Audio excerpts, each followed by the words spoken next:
Scared to start over? You're definitely not alone.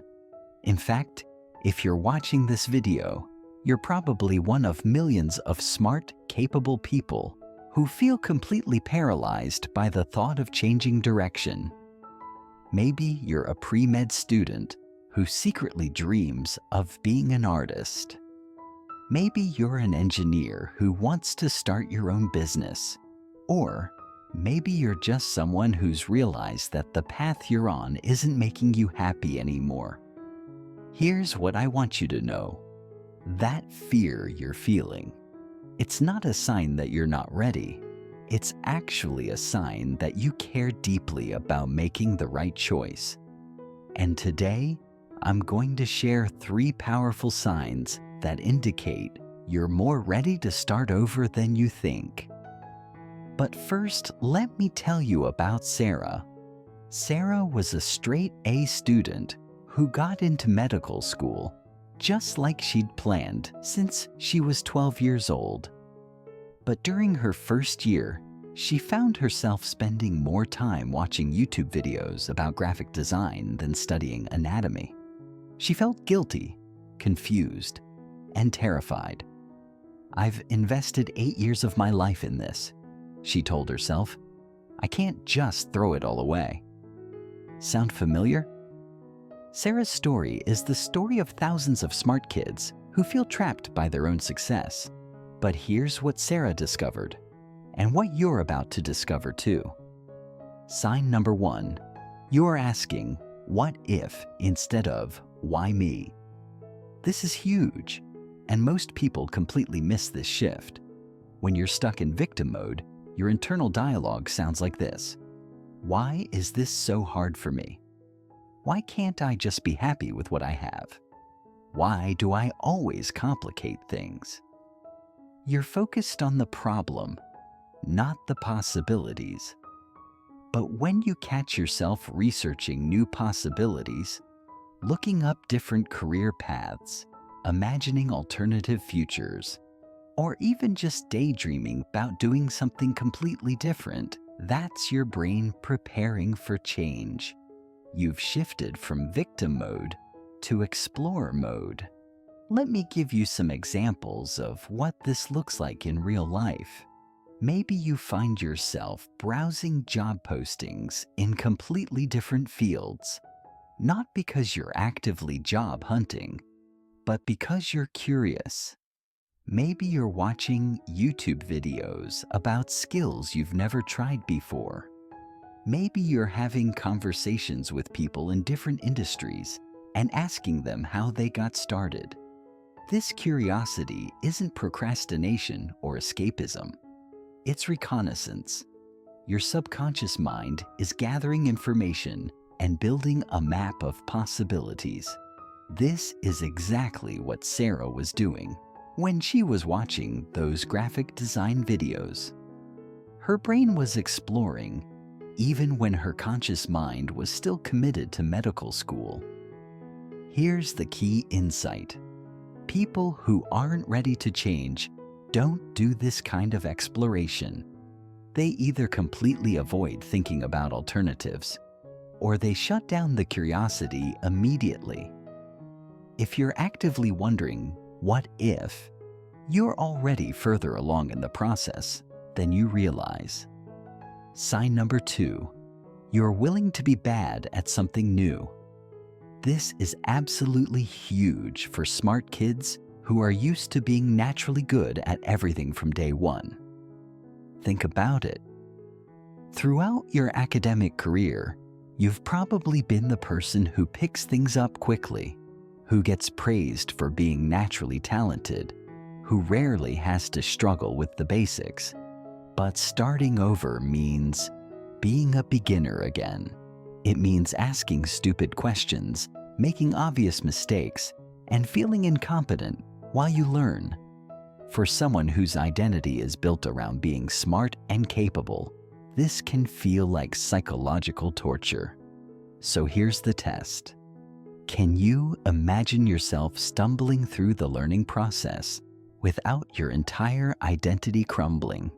Can you picture yourself being the worst person in the room for a while and being okay with that?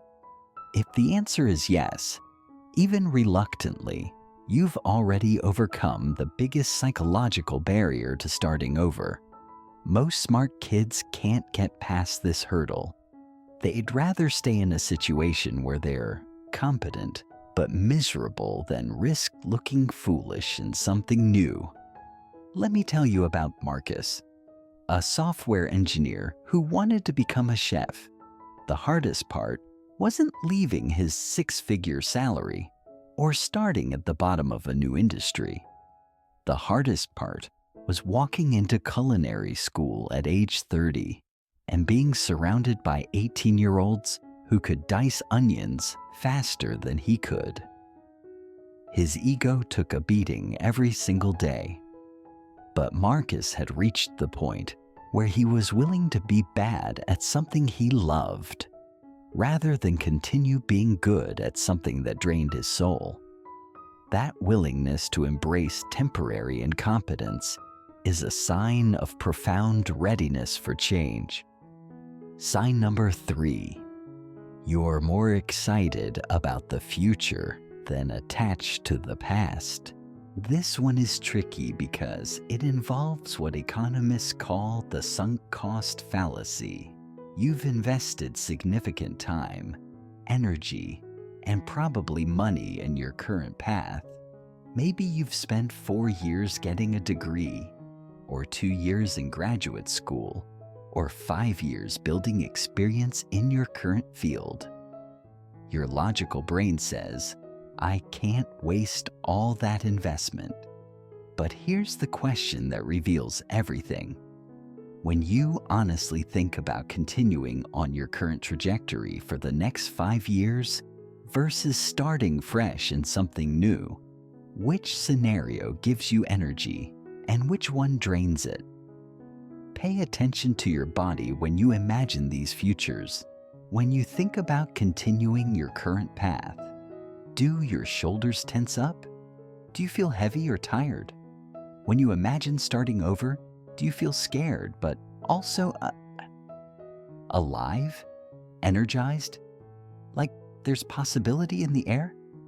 Sarah noticed this when she was deciding whether to leave medical school. When she imagined herself as a doctor in 5 years, she felt exhausted before she even started. But when she imagined herself as a graphic designer, even knowing she'd have to start from scratch, she felt this spark of excitement that she hadn't felt in years. Here's what most people don't understand. The time and energy you've invested in your current path isn't wasted if it leads you to a better understanding of what you actually want. Every experience teaches you something, even if it's just teaching you what you don't want. The question isn't whether you've invested too much to quit. The question is whether you're willing to invest the next 5 years of your life in something that doesn't light you up, just because you've already invested the last 5 years in it. Now, here's the truth that nobody tells you. Being scared doesn't mean you're not ready. It just means you're human. Every single expert in every field was once a complete beginner who was terrified of looking foolish. Steve Jobs was scared when he dropped out of college. Oprah was scared when she left her first television job. Even Einstein was scared when he challenged the established laws of physics. Fear is not the absence of readiness. It's the presence of something that matters to you. The difference between people who successfully start over and people who stay stuck isn't the absence of fear. It's the willingness to act in spite of the fear. It's understanding that courage isn't about not being scared. It's about being scared and doing it anyway. So, let me ask you this. As you've been listening to these 3 signs, which one resonated with you most? Are you someone who's shifted from why me to what if? Are you willing to be bad at something new? Are you more excited about a different future than attached to your current path? Here's what I want you to do right now. In the comments below, tell me which of these signs you recognize in yourself.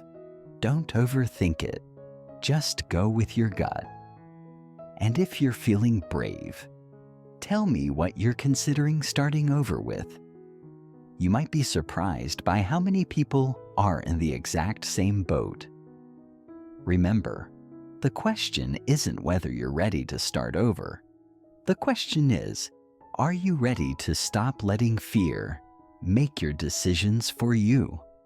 If this video helped you recognize something about yourself, please give it a thumbs up and subscribe for more content about navigating life transitions, building confidence, and creating a life that actually fits who you're becoming. Your next chapter is waiting. The only question is, are you ready to write it?